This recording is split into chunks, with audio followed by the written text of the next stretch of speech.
Welcome to the Rim Break Rodeo. We hope this video helps.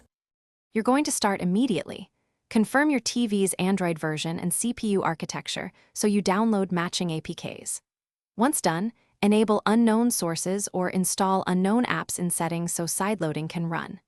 Next, get a USB drive or connect the TV to your network and download a reliable downloader app, downloader or file commander, so you can fetch the Google Play Store APK and the Google Services Framework files. Do this now. We'll install them in the next step. You'll install the core Google packages in the correct order because dependencies matter. First Google Services Framework, then Google Play Services, and finally Google Play Store. Use the Downloader app to open each APK from USB or internal storage.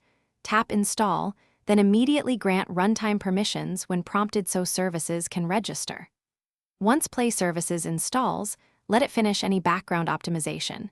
If the installer refuses, open Settings App Special App Access and allow the installer, or use a package manager to complete the chain. You're at the finish line. Open the Play Store and sign in with your Google account. Make sure Play Services updates when prompted and reboot the TV if needed to register services.